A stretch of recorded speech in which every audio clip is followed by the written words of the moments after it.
पवित्र श्रीमद् भागवत गीता, पवित्र चारों वेद, पवित्र कुरान शरीफ, पवित्र बाइबल, पवित्र गुरु ग्रंथ साहिब, पवित्र कबीर साहिब की वाणी में छुपे हुए गूढ़ रहस्य अर्थात तत्व को जानने के लिए कृपया अवश्य सुनिए जगत गुरु तत्वदर्शी संत रामपाल जी महाराज के मंगल प्रवचन।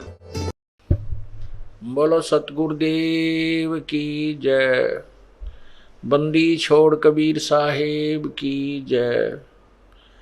बंदी छोड़ गरीबदास जी महाराज की जय। स्वामी रामदेवानंद जी गुरु महाराज की जय।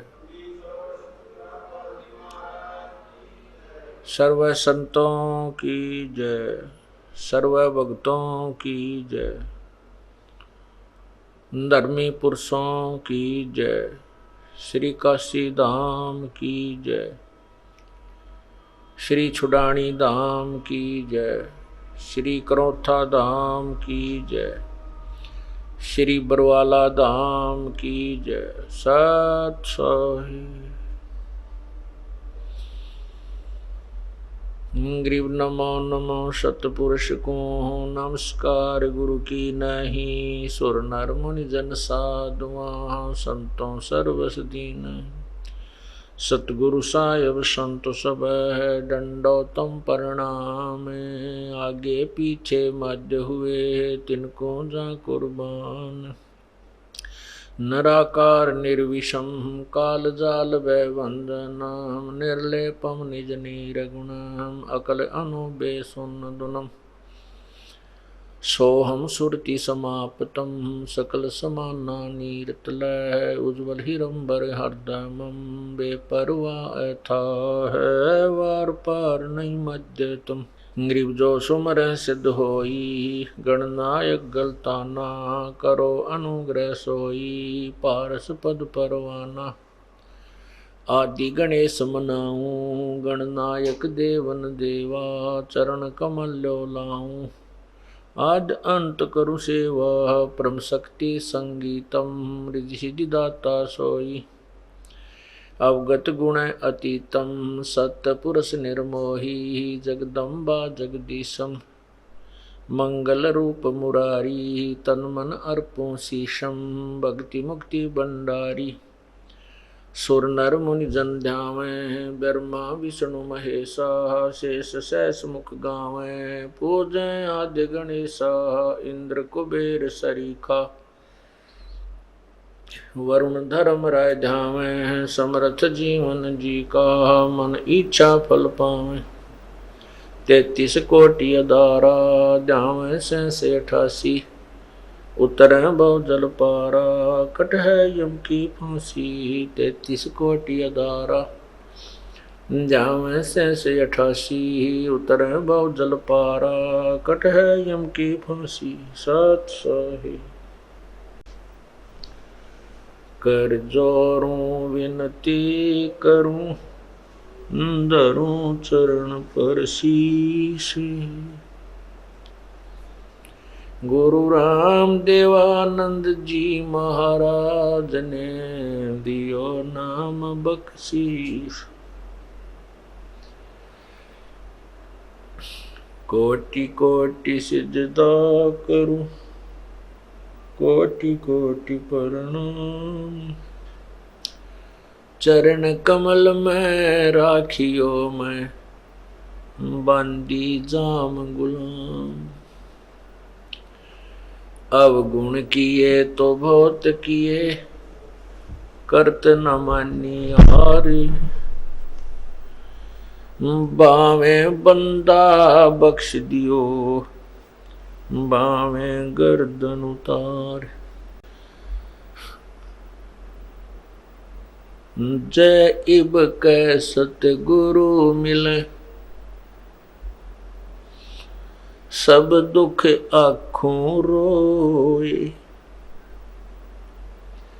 चरणों ऊपर शेष धरूं कहूँ जो कहनी होए। गुरु जी तुम ना भूलियो चाहे लाख लोग मिल जाएं, हमसे तुमको बहुत हैं, तुमसे हमको ना। गुरु जी तुम ना भूलियो, चाहे लाख लोग मिल जाएं, हमसे तुमको बहुत हैं, तुमसे हमको ना। तुमरे विसारे क्या बने, मैं किसकी शरण में जाऊं। शिव विरंच मुनि नारदा, तिनके हृदय न समाऊं। मैं अपराधी जन्म का, नक्सक बरे विकार।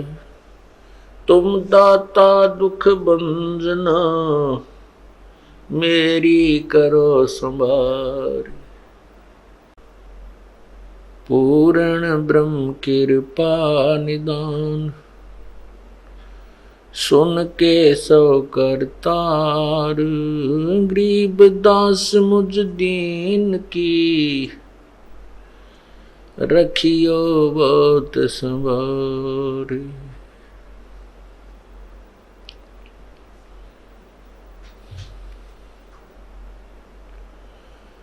राम नाम रटते रहो, जब तक घट में प्राण। कब हो तो दीन दयाल के, बिनक पड़ेगी काम। लूट सको तो लूटियो, राम नाम के लूट। पीछे फिर पछताओगे, प्राण जहांगे छूटे। नहीं भरोसा देही का, विनस जावे छिन माही। श्वास उश्वास में नाम जपो, और यतन कछु नाही। श्वास उश्वास में नाम जपो, व्यर्था श्वास मत खो। ना जाने इस श्वास को,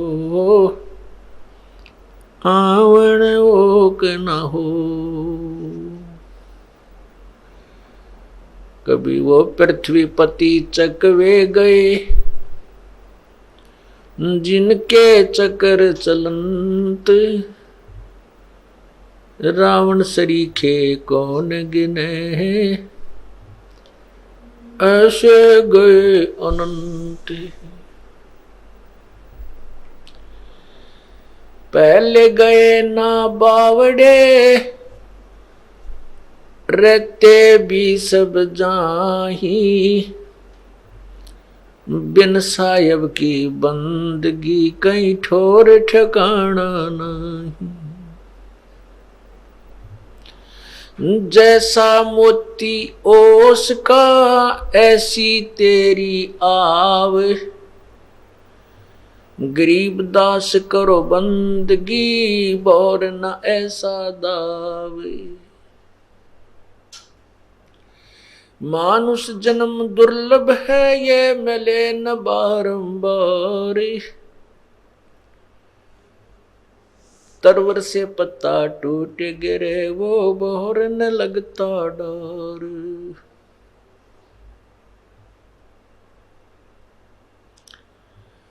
पतझड़ आवत देख कर, बन रोवे मन माही। वो ऊंची टहनी पात थे, अब पीले हो जाही। पात जड़नता न्यू कहे, सुन भई तरवर राय। अब के बिछुड़े नहीं मिले, न जाने कहाँ गिरांगे जाए। तरवर कहता पात से, सुनो पात एक बात। यहाँ की यह रीति है, एक आवे एक जात है। बेटा जाया खुशी हुई, खूब बजाए थाल, ये तो आवन जावन लगा हुआ है, ज्यों कीड़ी का नाल। झूठे सुख को सुख कहे, ये मान रहा मन मोदी, ये सकल चबीना काल का, कुछ मुख में कुछ गोदी।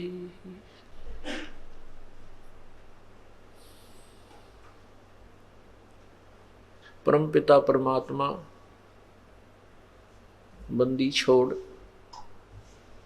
सारी सृष्टि के रचनहार कुल मालिक कबीर देव, कबीर परमेश्वर, कबीर साहब, हम काल जाल में फंसी हुई अपनी आत्माओं को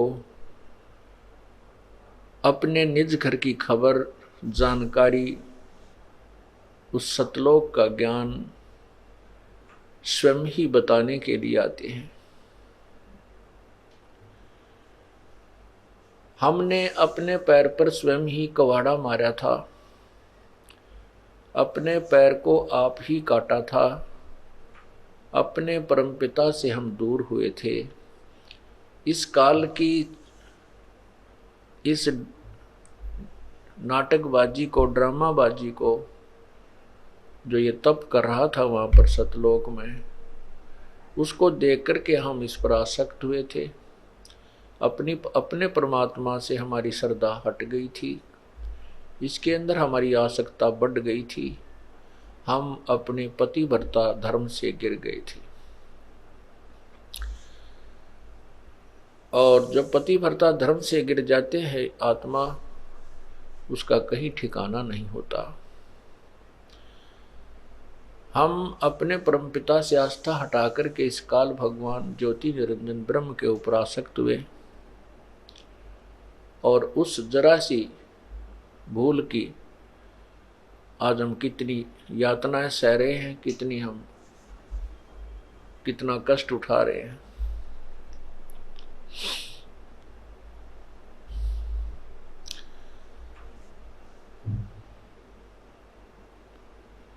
राजा राम की कार उलंगी गई, सीता लंक मजारे। 10 मस्तक रावण के काटे, विवेक सुन को राज दिया रे।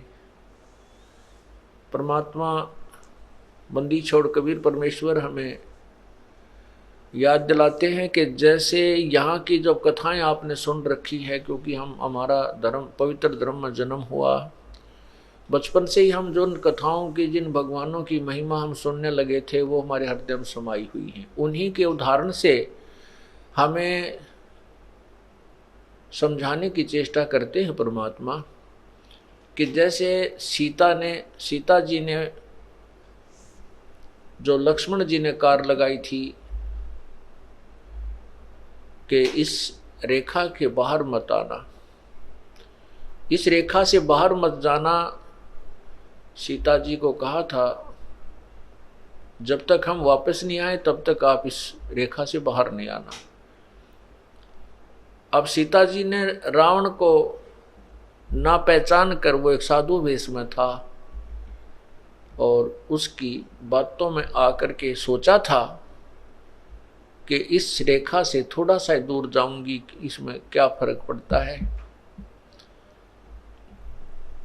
अब वह तो उसकी सोच थी कि कुछ नहीं फर्क पड़ेगा, लेकिन जिन्होंने ये लगाई थी रेखा वो जानते थे कि जिसका घर ही छूट गया है तो उसके ऊपर आपत्तियां कितनी ही आ सकती हैं।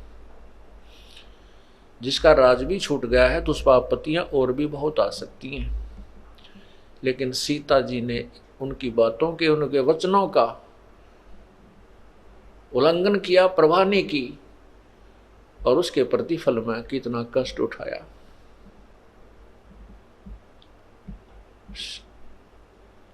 इसी प्रकार हमने अपनी नालायकी से इस काल को अपना हाथ पकड़ा दिया, ये हमें घसीट कर यहाँ ले आया इस गंदे लोक में। यहाँ अपने को कितनी पीड़ा दी जा रही है, हम आदी हो गए इन दुखों को सहन करने के। फिर हम एक दूसरे को देखते हैं, ये भी दुखी है, ये भी दुखी है, ये भी सुखी, इतना ही दुख है। इस तरह हम एक दूसरे के दुख को देख करके हम अपने दुख को कम मान करके सुख महसूस कर लेते हैं। एक व्यक्ति के 2 पुत्र थे, दोनों ही मृत्यु को प्राप्त हुए। एक के 2 पुत्र थे, उसका एक ही मृत्यु को प्राप्त हुआ। तो जो जिसके 2 में से एक मृत्यु हुई थी, वो व्यक्ति वहां गया जिसके एक ही पुत्र था, उसी की मृत्यु हो गई थी। तो वो भी बहुत दुखी था, और जिसके 2 में से एक पुत्र की मृत्यु हुई थी, वो भी बहुत दुख महसूस कर रहा था। वहां जाकर जब उसको पता चला कि इसका एक ही पुत्र था इकलौता, वो भी मृत्यु को प्राप्त हुआ, तब उसने राहत की सांस ली है, भगवान शुक्र है मेरा एक तो जीवित है। तो इस करके उसने अपने उस महादुख को उस तुलनात्मक तरीके से अपने आप मान लिया, अपने आप सेटिंग कर ली अपने मन की कि इससे तो मैं सुखी हूं। हम इस प्रकार यहाँ इस घोर कष्ट को सहन करते हुए भी अपने इन दुखों को यही मान लेते हैं कि इससे तो मैं सुखी हूं, और उस जो दूसरा जीवित है उसका क्या भरोसा है, ये कितने दिन रहेगा। यहाँ बुद्धि कभी नहीं जाती, और फिर हम गलतियों पर गलती करने लग जाते हैं, परमात्मा को नहीं पहचानते। ये सारी कथाएं सुना करके आपको परमात्मा की तरफ डाइवर्ट किया जाता है, आपके मन की दिशा परमात्मा की तरफ लगाई जाती है, जो कि हमने जो दूसरी दिशा में लगा रखी है। इसलिए ये कथाएं सुनाई जाती हैं, सत्संग सुनाए जाते हैं। इस काल ने हमारे को कितनी पीड़ा दे रखी है।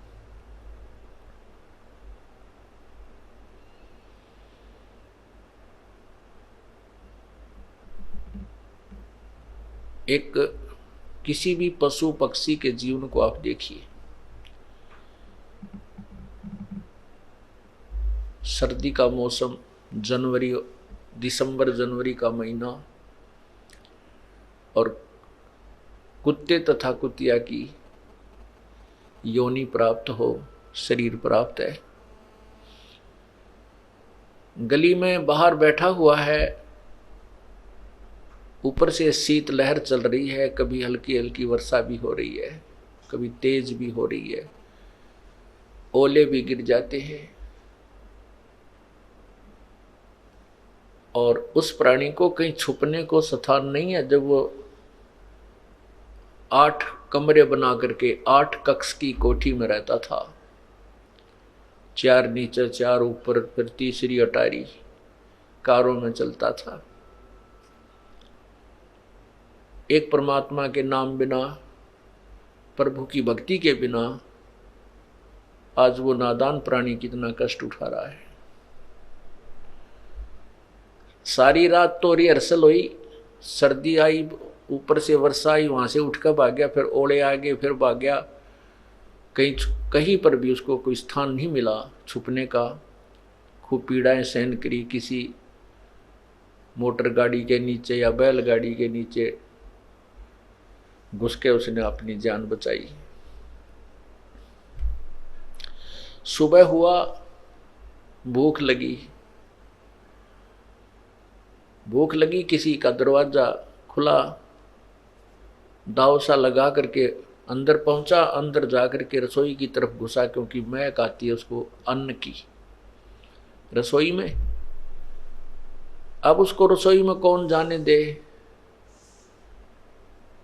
और किसी घर के सदस्य ने देख लिया तो उसको भगवान तो वैसे निकाल दे, और निर्भाग सा उसके लठ मारे, टांग टूट जा, कमर में लगे, तो चिल्लाता हुआ बाहर निकले।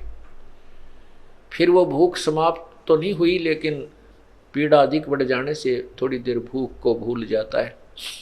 कुछ देर के बाद फिर वो भूख सताती है तो दूसरे घर में जाता है, वहाँ उसकी किस्मत उसको टूक मिले या लठ मिले। यदि वहाँ भी उसको लठ मिल गया तो फिर कहाँ चलेगा, वो गांव से बाहर भागता है पूरी स्पीड से। और वहाँ क्या खाता है, फिर मल खाता है जाकर के, पेट भरने के लिए वो कुत्ता। और जब वो मनुष्य शरीर में था,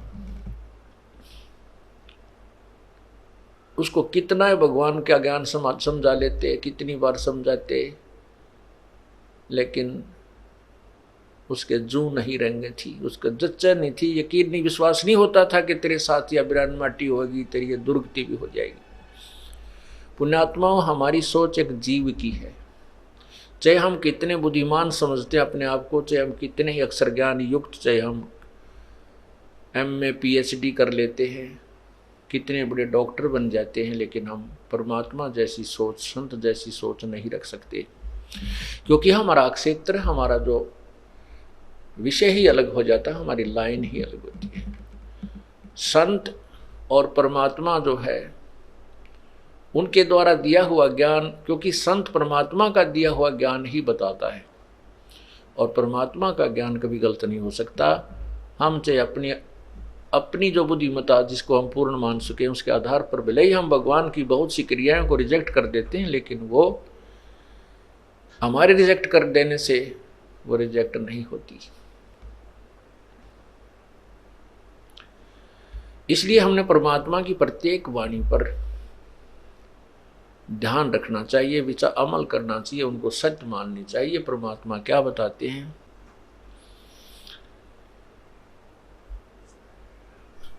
आगे गए न बावड़े, जो पहले जा चुके कहते हैं वो वापस तुम्हारे घर में नहीं आए हैं।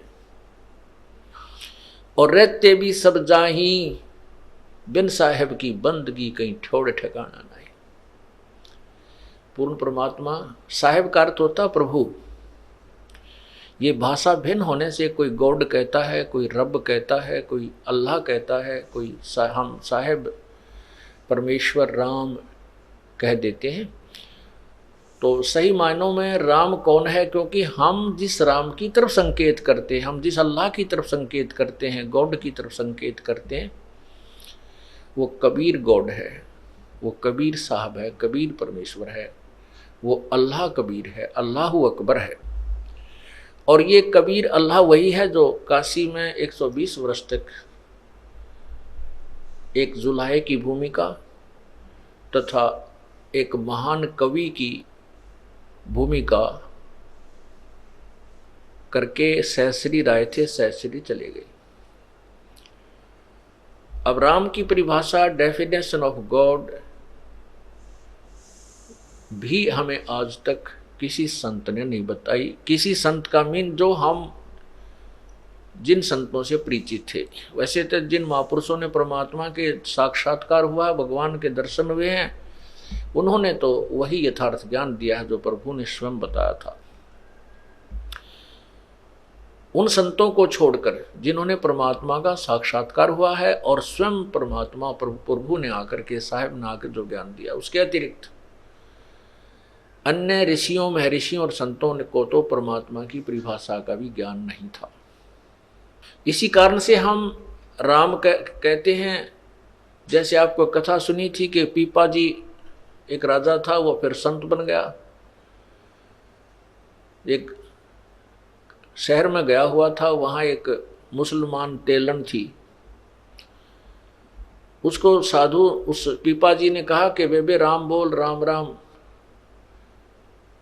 तो वो कहने लगी, तो कौन से धर्म का है तो तेरा क्या इसम, क्यों बोलूँ मैं राम? राम तो मरने के बाद बोलते हैं, हमारा कोई मर थोड़ा ही रहा है। तू बोल राम, तू बोल राम, तू बोल ले। कहने का भाव यह है कि उसको राम बोलना ही पाप बता रखा था कि राम तो कहना है नहीं, ये तो हिंदू कहा करते हैं। हमने एक दूसरे का विरोध इतना सीरियसली कर लिया कि हिंदू ऐसे कहें तो मुसलमान ऐसे कहें, वो ऐसे करें तो हम ऐसे करें, यानी इतना विरोध बना लिया। जबकि परमात्मा एक है, हम एक पिता की संतान हैं। केवल ये स्वार्थी जो गुरु पीर परमात्मा से अपरिचित थे वही हमें ऐसे दिग्भ्रष्ट कर देते हैं, मिसगाइड करते हैं। उसी आधार पर उस मालन ने संत जी से कहा कि तू बोल राम, तुम्हारा मर गया होगा कोई, हमारे कोई मरा थोड़ा ही है। तब पीपा जी ने कहा था कि तेरा मरियो खसम, चल तेरा पति मर जाएगा, तू फिर तो बोल लेना राम राम। तेलन जो अपने घर गई तो वहां देखा तो तेली अपने बैल के लिए चारा रोड़ा था, चारा ठीक कर रहा था, उसमें से मिट्टी माटी निकाल कर नो साफ करने लग रहा था। उसके देखते देखते मर गया वो।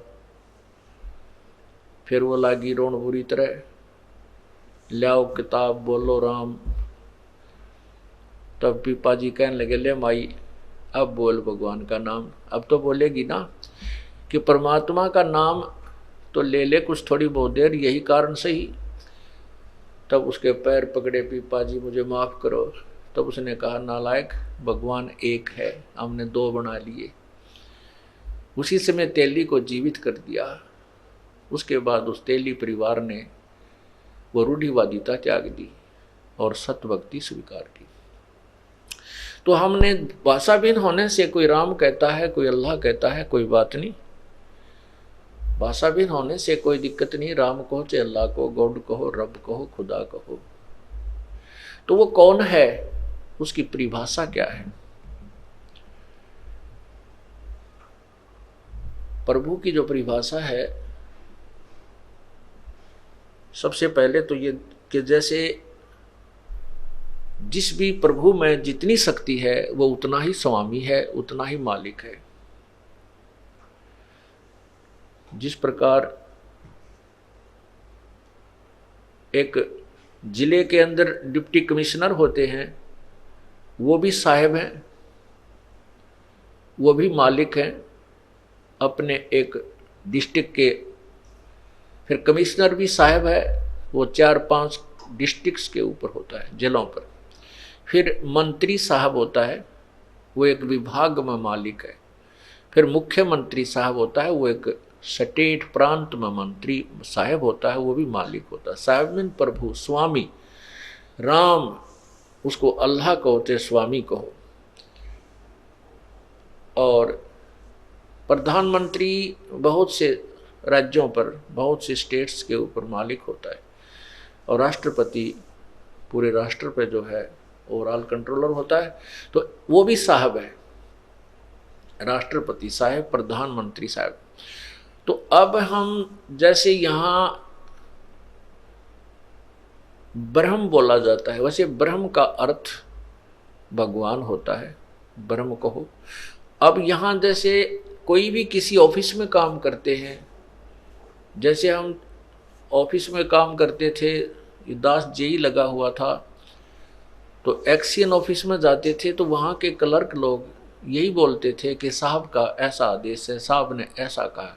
तो बार बार नहीं कहते थे एक्शन साहब, उनका अंडरस्टूड साहब था। वहाँ सुनने वाले को भी अंडरस्टूड था, बोलने वाले को भी अंडरस्टूड था कि साहब कौन है। तो उस डिवीज़न का वो साहब अंडरस्टूड था। तो इसी प्रकार जैसे यहाँ इस 21 ब्रह्मांड में जो राम बोला जाता है, ब्रह्म बोला जाता है, तो यहाँ जब हम ब्रह्म बोलते हैं, अपने परमात्मा की वाणी में ब्रह्म शब्द आता है, गीता जी में ब्रह्म शब्द है, तो ब्रह्म का अर्थ है 21 ब्रह्मांड का मालिक, जो राम यानी ज्योति निरंजन, ये काल, इसको ब्रह्म, ये भी भगवान है, ईश है। लेकिन परब्रह्म क्यों कहा गया कि इससे नेक्स्ट जो इससे नेक्स्ट जो परमात्मा है वो भी नेक्स्ट ब्रह्म, नेक्स्ट भगवान, अगला भगवान। और पूर्ण ब्रह्म इसलिए कहा गया क्योंकि ब्रह्म भी बहुत हैं, परब्रह्म भी बहुत हैं, उसके अंतर्गत बहुत से लोग हैं, इसलिए पूर्ण ब्रह्म बोला गया। पूर्ण भगवान, पूर्ण परमात्मा, कंप्लीट गॉड, ऑलमाइटी गॉड, यानी वो भी राम है और वो सबके ऊपर परमात्मा। इसलिए ब्रह्म, परब्रह्म, ब्रह्म माने भी भगवान होता है। जैसे ईश बोलते, ईश, ईश माने स्वामी। जैसे नरेश, नर जमा में ईश, नरेश राजा को कहते हैं, आदमियों का स्वामी, आदमियों में का मालिक, नरेश। जैसे मृगेश बोलते हैं, मृगेश का अर्थ होता शेर, जो जंगली चौपाए जानवरों का में मालिक, उनका प्रधान, उनका स्वामी। ऐसे ही ईश माने स्वामी, नर जमा में ईश नरेश, ऐसे ही ईश का अर्थ होता स्वामी। ईश है 21 ब्रह्मांड का मालिक, ईश माने भी भगवान होता ईश, इसलिए इसको ईश्वर परमेश्वर 3 शब्दों में इसलिए डिवाइड किया गया है क्योंकि ईश माने ब्रह्म, ईश इक्वलेंट टू ब्रह्म, ईश कहो चाहे ब्रह्म कहो, भगवान ईश माने प्रभु और ब्रह्म माने भी प्रभु। और ईश्वर जैसे हम ब्रह्मा जी को भी ईश हैं, विष्णु जी भी ईश हैं, स्वामी हैं, मालिक हैं, साहब हैं, शिव जी भी साहब हैं, ये अपने एक ब्रह्मांड में एक विभाग के स्वामी हैं, एक विभाग के ईश हैं, भगवान हैं। अब इनका पिताजी जो है ये इनके ऊपर ईश है, इनके ऊपर स्वामी है। तो इस ब्रह्मांड में जो ईश है ब्रह्म है, ये ब्रह्म है, काल ब्रह्म है, ज्योति निरंजन है, इसको हम ईश मानकर चलते हैं। और इससे बड़ा जो है जो ईश्वर, ईश्वर माने जो भगवानों में श्रेष्ठ, और परमेश्वर जो ईश्वर, ईश माने स्वामी, वर माने श्रेष्ठ, यानी भगवानों में श्रेष्ठ, और सब भगवानों में श्रेष्ठ से का भी श्रेष्ठ, परम श्रेष्ठ। वर माने पति भी होता है, ईश्वर वर वधु, तो ईश्वर का अर्थ है उस स्वामी का भी, उस ईश का भी पति मालिक ईश्वर। और परमेश्वर, परमेश्वर उस ईश्वर का भी परम वर, उस ईश्वर से भी परम श्रेष्ठ परमेश्वर कहलाता है। ईश ब्रह्म, ईश्वर पर ब्रह्म, और परमेश्वर पूर्ण ब्रह्म, परम अक्षर ब्रह्म। इस प्रकार हमने ये प्रभु की जो डेफिनेशन है ऐसे समझना है। ये तो केवल एक नाम को क्लैरिफाई किया है कि परमात्मा हम किसको मानते हैं। जैसे हम विष्णु भगवान के अवतार श्री कृष्ण श्री रामचंद्र जी को भी राम बोलते थे, भगवान कहते हैं। ये भी स्वामी है, जितना क्षेत्र इनका विभाग है, जितनी इनकी पावर है, इतने राम हैं ये, इनको नकारा नहीं जा सकता। जैसे एक विभाग होता है, उसमें जिस भी अधिकारी कर्मचारी का जितना कार्य क्षेत्र है, जितनी उनकी पावर है, उतने वो साहब होते हैं और उतने वो आदरणीय होते हैं। हमने केवल ज्ञान, हम आपको केवल ज्ञान समझा रहे हैं, ये नहीं कह रहे कि ये रिजेक्टेड है, इनसे हमारा कोई लेना देना नहीं। जब तक हम इस काल के देश में हैं, हम इन भगवानों के अधीन हैं। हमने इनके प्रत्येक मर्यादा का पालन करना है, इनके नियमों के अंतर्गत रहना है, नहीं तो हम दोषी बन जाते हैं। जैसे हम विदेश में गए हों तो उस देश के कानून में हमें रहना पड़ेगा, चाहे हम कहीं वापस आना चाहेंगे तभी आ सकेंगे जब उनकी सब मर्यादाओं में रहते हुए अपना धनी होंगे, वापस आने जोगा ब्योंत कर लेंगे। यदि हम वहाँ दोष कर देंगे तो हमारा वहाँ फिर सजा हो जाएगी। इसलिए हमने इनके यहाँ के जो नियम हैं इनको भी पालन करना है और इन भगवानों का सत्कार करना है, लेकिन पूजा केवल अपने ही परमात्मा पूर्ण ब्रह्म की करनी है। जैसे किसी भी ऑफिस में आप जाइए, चाहे भले ही आप किसी मंत्री मुख्यमंत्री के भी व्यक्ति हो, फिर भी आपको वहाँ के कर्मचारी अधिकारियों को सत्कार ही कर देना होता है शिष्टाचार के नाते, नहीं तो वो उल्हाना देंगे कि आपका व्यक्ति आया था और हमारे साथ बदतमीजी की, तो वो साहब वो मंत्री और मुख्यमंत्री भी आपसे रुष्ट हो जाएगा कि तो भाई ऐसा नहीं। तो इस प्रकार हमने कहने का भाव यह है कि हम प्रत्येक मर्यादा को निभाते हुए भक्त बनेंगे और परमात्मा पाएंगे। अब जो प्रसंग चल रहा है, हम इस काल भगवान के जाल में फंस गए और अभी तक हमें इस काल ने इतना ज्ञानहीन बना दिया कि हमें ये भी नहीं मालूम कौन राम है, हम किसकी पूजा कर रहे हैं, अब जैसे मुसलमान भाई कहते हैं परमात्मा अव्यक्त है, अल्लाह निराकार है, मतलब वो अदृश्य है, उसका नाम क्या है? नाम कोई नहीं। स्थान क्या है? कि सातवें आसमान पर अल्लाह रहता है। तो इससे एक तो बात ये सिद्ध होगी परमात्मा साकार है, क्योंकि वो एक देशी है, एक स्थान पर रहता है। दूसरा, उनको ये नहीं मालूम कि उसका नाम क्या है। वो अल्लाहु अकबर भी करते हैं, लेकिन अल्लाहु अकबर है कौन? अल्लाह अकबर, अल्लाह कबीर।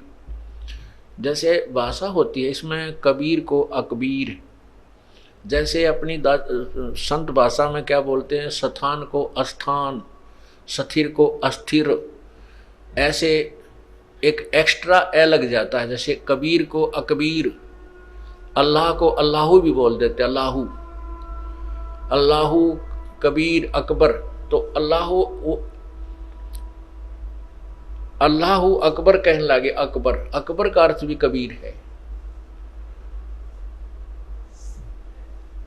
तो इस प्रकार वो अल्लाह कबीर, ये अल्लाह का अर्थ भगवान कहते हैं, कबीर का अर्थ बड़ा कर देते हैं, बड़ा भगवान। अब वो बड़ा भगवान कौन है उसको डिफाइन कर दिया आपको कि वो बड़ा भगवान कौन है। क्योंकि पवित्र कुरान शरीफ सूरत फुरकानी 25 आयत 52 से 59 में स्पष्ट किया है कि जो कुरान शरीफ का ज्ञान दे रहा है उसको मुसलमान धर्म अल्लाह मानते हैं। जिस भगवान ने, जिस अल्लाह ने, जिस गॉड ने कुरान शरीफ का ज्ञान दिया है उसको मुसलमान धर्म के भाई जो हैं वो कंप्लीट गॉड मानते हैं कि ये परमात्मा हमारा है। और वो कहता है कि हे पैगंबर अर्थात हजरत मोहम्मद, वो कबीर नामक जो परमात्मा बड़ा भगवान है उसको ये काफिर परमात्मा नहीं मानते, अल्लाह नहीं मानते, तो इनकी बातों में मत आना, इन काफिरों का कहा मत मानना। उसके लिए तू संघर्ष करना, और मैं जो तुझे ज्ञान दे रहा हूं इस कुरान शरीफ में, इस ज्ञान के ऊपर तू दृढ़ रहना। जिहाद का अर्थ लड़ाई नहीं कहा, संघर्ष करना, चाहे ये कितना ही तुझे कष्ट दें, चाहे गलत बोलें, आप इनकी बातों से डगमग मत होना। और ये परमात्मा वही है जिसने सारी सृष्टि रची, जमीन और आसमान के बीच में जो भी कंस्ट्रक्शन है उसी अल्लाह ने की है। कोई जो गीता ज्ञान दाता किसी और, कुरान शरीफ का ज्ञान दाता किसी और अल्लाह भगवान के बारे में बता रहा है जो कबीर भगवान है। और उसने सारी सृष्टि, उसने सारी रचनाएं की है। और वो जिंदा, जो जिंदा महात्मा के रूप में प्रकट होता है। और हजरत मोहम्मद जी को भी परमात्मा पूर्ण ब्रह्म कबीर देव कल अल्लाहु अकबर आकर मिले थे जिंदा महात्मा के रूप में।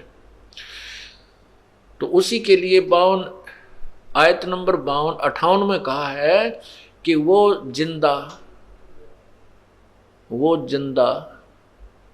कभी मरने, वो उस जिंदा, जो जिंदा तुझे मिला, जिंदा के रूप में मिला, और वो पूर्ण परमात्मा है। वो अल्लाह बड़ा लिख दिया, अल्लाह कबीर को अल्लाह बड़ा लिख दिया, वो अल्लाह कबीर है, वो अल्लाह बड़ा कर लिख दिया उन्होंने अनुवाद में। बाकी मूल जो भाषा है वो सही बता रही है।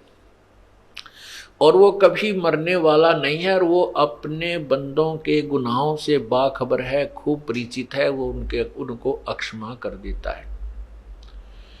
फिर लिखा कि ये वही परमात्मा है जिसने ये कबीर वही भगवान है जिसने 6 दिन में सृष्टि रची, 7वें दिन तख्त पर जा बैठा। और उसके विषय में कुरान शरीफ का ज्ञान दाता अल्लाह कह रहा है कि मैं उससे परिचित नहीं हूं, उसके विषय में किसी बाखबर से पूछ देखो। इससे ये सिद्ध हुआ कि जिसको हजरत मोहम्मद जी अपना सुप्रीम गॉड मानते थे, अपना अल्लाह मानते हैं, और मुसलमान धर्म जिसको अल्लाह मानते हैं, वो गीता का ज्ञान उन्होंने दिया है, ना उसका कुरान शरीफ का ज्ञान उन्होंने, उसी ने परमात्मा ने दिया है। और वो कहता है कि उस पूर्ण परमात्मा के बारे में जिसने 6 दिन में सृष्टि थी, 7वें दिन तख्त पर जा बैठा, और जिसने आसमान और जमीन के बीच में जो कंस्ट्रक्शन सारी की, वो अल्लाह कबीर है, वो अल्लाह बड़ा है, उसके विषय में किसी बाखबर से पूछ देखो। हम अल्लाह यहाँ कबीर ना मान करके उन्हीं की अनुवादित की हुई कुरान शरीफ को मानकर चलें कि वो अल्लाह बड़ा है, तो गीता ज्ञान कुरान शरीफ के ज्ञान दाता से कोई और अल्लाह है जिसके बारे में कुरान शरीफ के ज्ञान देने वाला अल्लाह अपरिचित है। बाखबर से पूछो, किसी तत्वदर्शी संत से पूछो। यही पवित्र गीता जी अध्याय नंबर 4 के श्लोक 34 में स्पष्ट किया है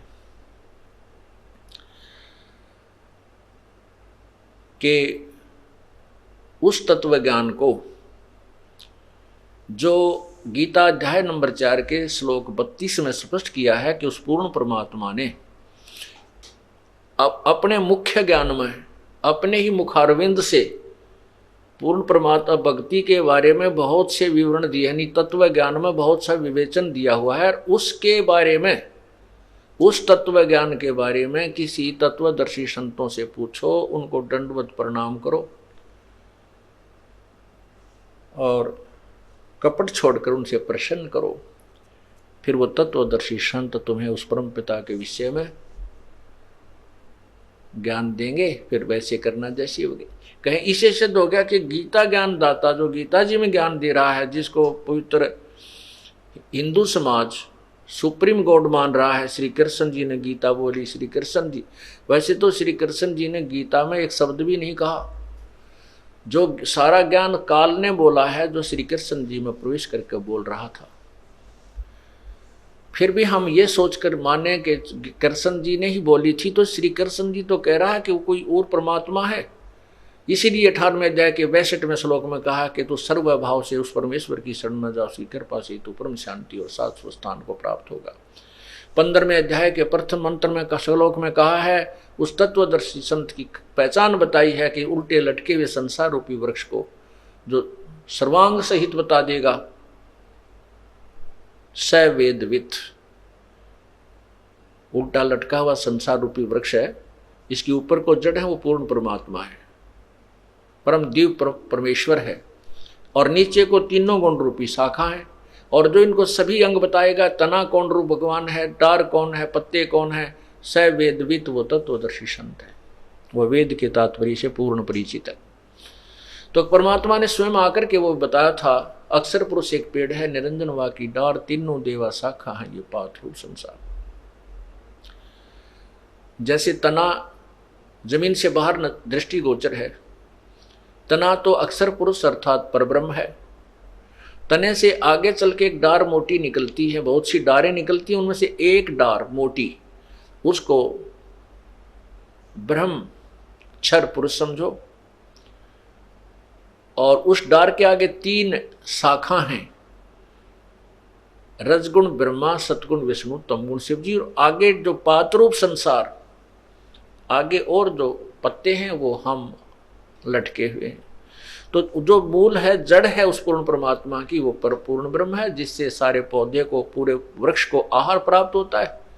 इसलिए परमात्मा ने, कबीर परमेश्वर ने अपने मुख्य ज्ञान में अर्थात तत्व ज्ञान में, सूक्ष्म वेद में स्पष्ट किया हुआ है, अक्षर पुरुष एक पेड़ है, निरंजन वा की डार, और तीनों देवा शाखा है, ये पात रूप संसार, और मूल परमात्मा स्वयं है। यही प्रमाण गीता जी अध्याय नंबर 15 के श्लोक 16 और 17 में स्पष्ट है।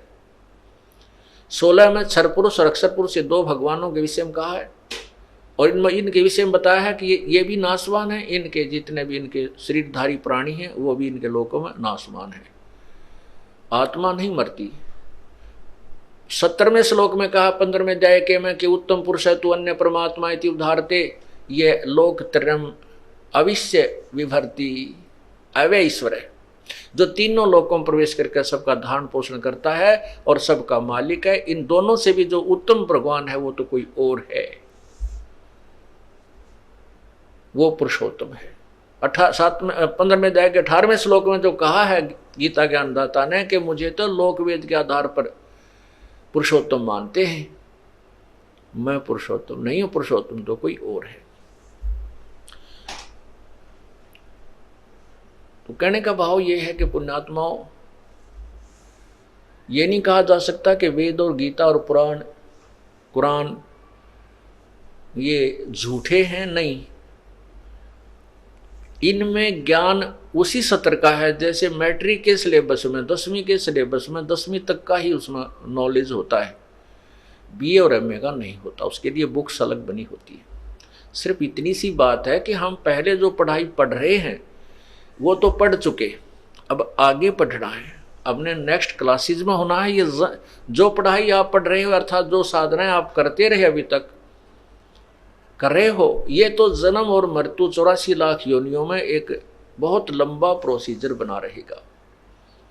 इससे आगे की पढ़ाई है कि कभी मृत्यु नहीं होगी, उस स्थान पर चले जाएंगे। 18वें अध्याय के जो 62वें श्लोक में कहा है कि तू उस परमेश्वर की शरण में जा, उसकी सर्वभाव से यानी पूर्ण रूप से समर्पण हो उस परम पिता के ऊपर, फिर अग्रम मग्रम नहीं रहे कि और देवता अन्य पूजाएं नहीं रहनी चाहिए। उस परमात्मा की शरण में सर्वभाव से जा, उसकी कृपा से तो परम शांति और शाश्वत स्थान यानी सत्यलोक, शाश्वत में सदा रहने वाला जो कभी एंड ना हो, नष्ट ना हो, उसको प्राप्त होगा।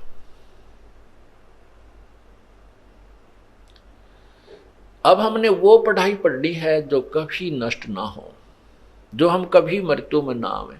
आज हमें अपने बच्चों में, अपने परिवार में, अपनी कोठी और कार में कितने जो है ना आसक्त हैं और कितने प्यारे लगते हैं, और अपने शरीर पर अपनी जान बचाने के लिए हम 100 प्रयत्न करते हैं।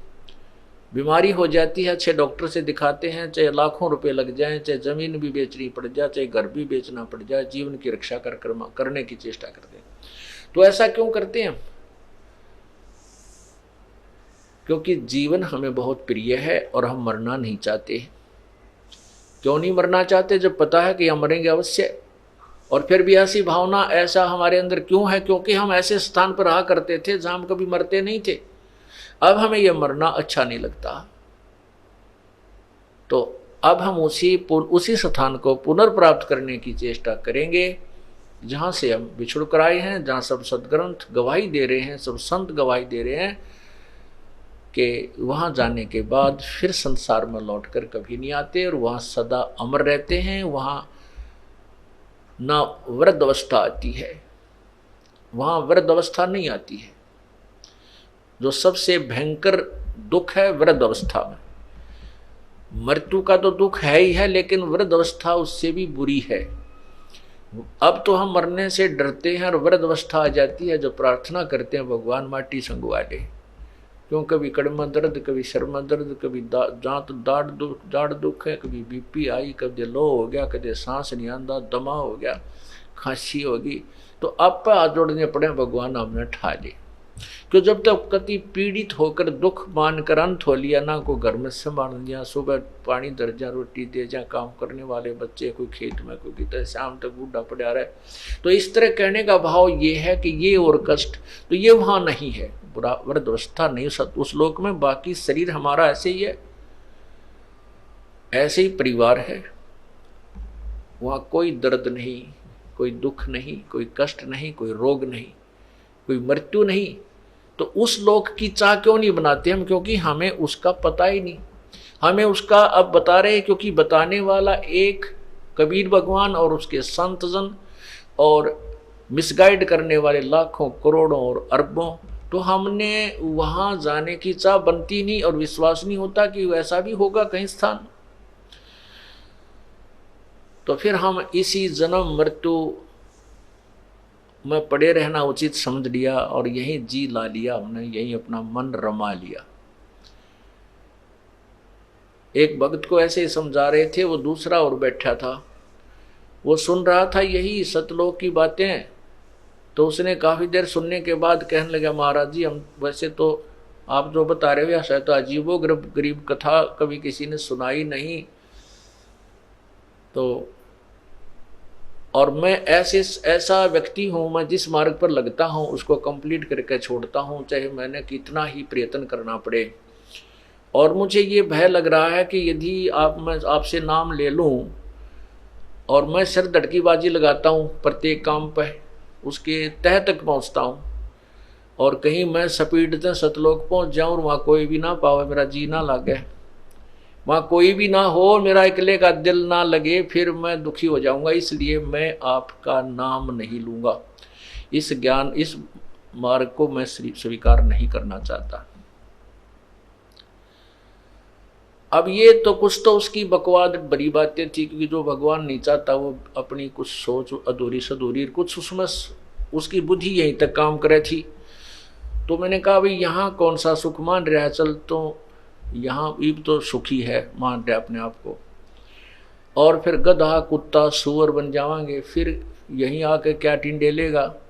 न बोले अड़क घूमते फिरते तो दिखे जाएंगे, जी ला गया रहेगा। यानी दूसरे कुत्ते भाई, दूसरे गधे दिखे जाएंगे, उनके साथ हम मन लगा रहेगा। हमारी बुद्धि काल ने चारों तरफ से घुमा कर यहीं सेट कर दी कि यहाँ से ये इच्छा छोड़े नहीं।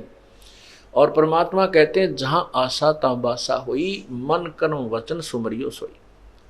अंत समय में जिसकी भी हम भक्ति करते हुए प्राण त्याग जाएंगे, हम वहीं उसी को प्राप्त होंगे। गीता जी अध्याय नंबर 8 के श्लोक नंबर 1 में कहा है, अर्जुन ने कहा प्रभु जी आपने जो 7वें अध्याय के 29वें श्लोक में किसी तत्ब्रह्म के विषय में जानकारी दी है कि उसको जानने के बाद और उस पूरे आध्यात्मिक ज्ञान को जानने के उपरांत और सभी कर्मों से परिचित होने के उपरांत साधक केवल जन्म और मृत्यु जरा मरण से ही छूटने का प्रयत्न करता, यहाँ की किसी वस्तु की इच्छा नहीं करता। तो किम तत्ब्रह्म, वो तत्ब्रह्म कौन है, मुझे उसके विषय में बताओ। तब 8वें अध्याय के 3रे श्लोक में उत्तर दिया है गीता ज्ञानदाता प्रभु ने कि वो परम अक्षर ब्रह्म है। 8वें अध्याय के फिर 6ठे श्लोक में कहा है कि भाई, उसमें कहा कि अर्जुन ये नियम है कि अंत समय में, यानी जो भी जिसकी साधना करता हुआ जिस भाव में भावित रहता है और अंत समय में वो उसी को प्राप्त होता है, ये नियम है। इसलिए 8वें अध्याय के 5वें श्लोक में कहा कि तू मेरी भक्ति कर और मुझे प्राप्त होगा। 8वें अध्याय के 7वें श्लोक में कहा कि तू मेरी भक्ति भी कर और युद्ध भी कर, तो मुझे ही प्राप्त होगा निसंशय। 8वें अध्याय के 8, 9, 10 3 श्लोकों में स्पष्ट किया है कि उस परम पिता दिव्य परम पुरुष परमेश्वर की जो साधना उस तत्वदर्शी संत के बताए अनुसार करता है और भक्ति के कमाई के योग बल, योग माने भक्ति, बल माने शक्ति, उस भक्ति की शक्ति नाम की कमाई के आधार से अंत समय में उसी को प्राप्त हो जाता है। जहां आशा ता बासा होई, मन कर्म वचन सुमरियो सोई। अब आशा अंत में, अब जैसे जो भक्ति करते हैं उनकी आस्था अपने भगवान में होती है, जो भक्ति नहीं करते हैं उनकी आस्था रह जाती है अपने बेटे और बेटियां में या किसी पोते पोती में, संपत्ति में। तो वो वही जन्म पुनर्धारण कर लेते हैं, उनकी वही जन्म हो जाता है, चाहे गधा बनो चाहे गधी, कुत्ता बनो चाहे कुतिया, या चाहे जो भी उसकी संस्कारवश है, चाहे उड़े की चीड़ी वो क्या ना चीटी बन कर जन्म ले, वही आ जाएगा। तो इसलिए हम जिस भी परमात्मा की भक्ति करते हुए अंत समय तक, अब जैसे हम हर सुबह शाम दिन रात एक का मालिक याद रहता है, कबीर भगवान है, परमात्मा पूर्ण ब्रह्म है, वही हमने जाना है, वही भक्ति हम करें। तो हमारी अन्य भगवानों में जो आस्था नहीं रहेगी, ये बुरे भी नहीं लगते हैं।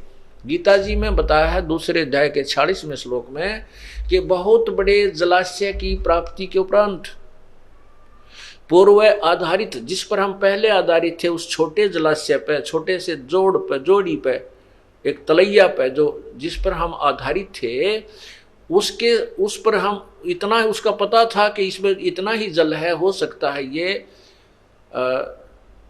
ज्येष्ठ मास में समाप्त हो जाए अगर वर्षा ना हुई तो।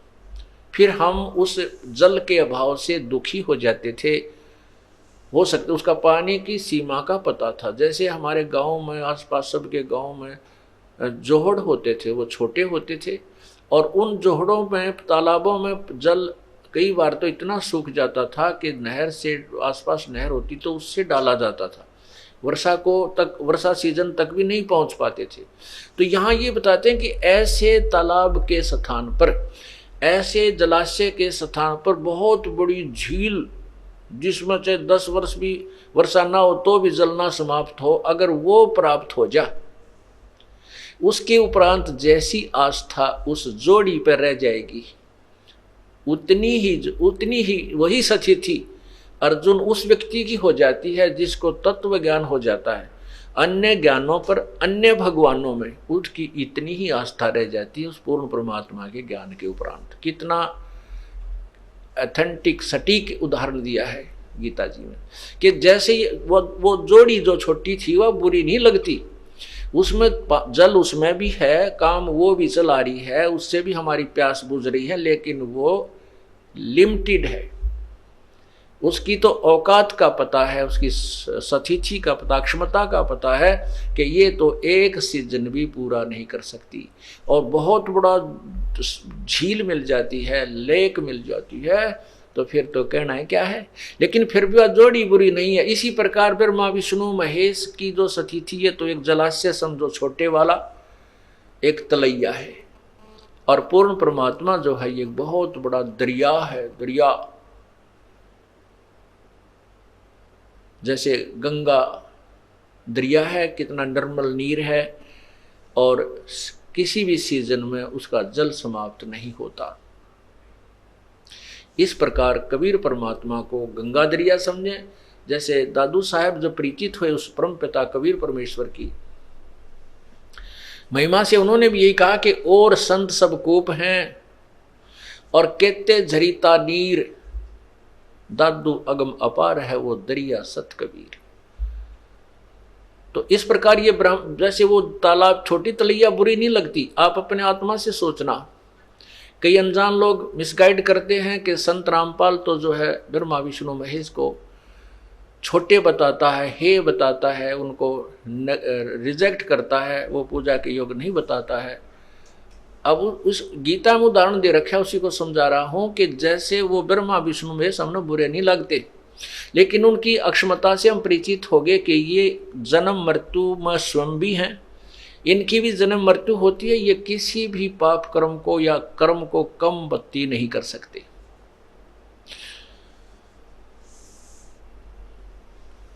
और इनकी साधना से केवल इनका लोक प्राप्त होता है, और जब ये वहां हमारे पुण्य समाप्त हो जाएंगे, हमें पुण्य फिर आना पड़ता है, जन्म मृत्यु बनी रहेगी। अब जैसे उल्टा लटका हुआ संसार रूपी वृक्ष बताया है, इसमें तीनों देवता टहनी बताई है और शाखा बताई है। शाखा के आगे हम पत्ते रूप में लटके हुए, जैसे जड़ से आहार चलेगा, पूर्ण परमात्मा की हम पूजा करेंगे। कोई पौधा लगाते हैं, आम का पौधा अपने मिट्टी में लगा, गड्ढा बनाया, उस गड्ढे में हम सिंचाई करेंगे, जड़ की पूजा करेंगे, जड़ की, और वहाँ से आहार ऊपर चलेगा। वो आहार तने से होता हुआ, जड़ का दिया हुआ आहार तने से डार में, डार से शाखा में, शाखा ब्रह्मा विष्णु महेश है, ब्रह्मा विष्णु महेश से आगे हम हैं, तो तब हमें प्राप्त होगा। लेकिन प्राप्त जब होगा जब पूजा परमात्मा की करेंगे, पूर्ण ब्रह्म की करेंगे, वहीं से हमारे संस्कार बन के इनके पास आते हैं, फिर ये हमें डिस्ट्रीब्यूट देते हैं एज वर्क डन, जैसा हमने कर्म किया, दैट्स ऑल।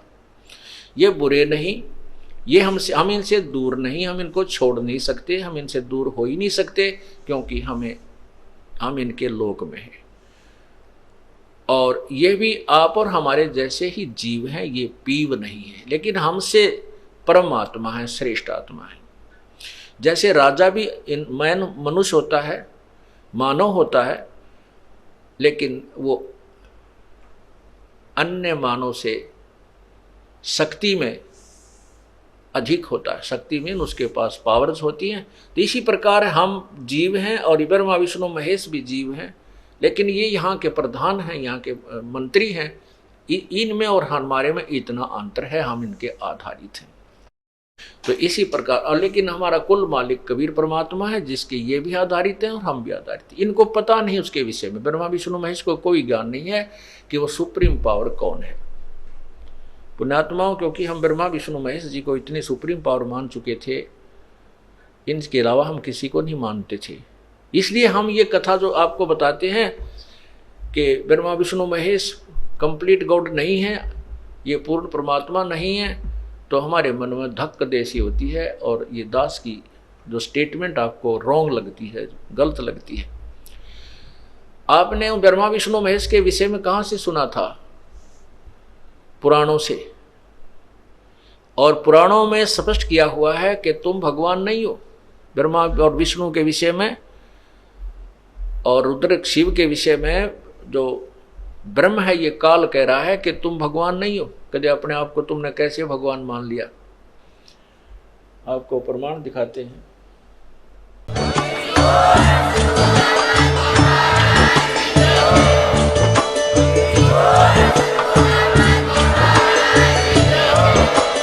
आप सुन रहे थे जगत गुरु तत्वदर्शी संत रामपाल जी महाराज जी के मंगल प्रवचन। अधिक जानकारी के लिए विजिट कीजिए हमारी वेबसाइट www.jagatgururampalji.org। संत रामपाल जी महाराज जी के शुभ आशीर्वाद से पूरे विश्व भर में 500 से भी ज्यादा नाम दीक्षा केंद्र हैं, जिन पर संत रामपाल जी महाराज जी द्वारा ऑनलाइन निशुल्क नाम दीक्षा दी जा रही है। अपने नजदीकी नाम दीक्षा केंद्र का पता करने के लिए संपर्क करें 8222880541।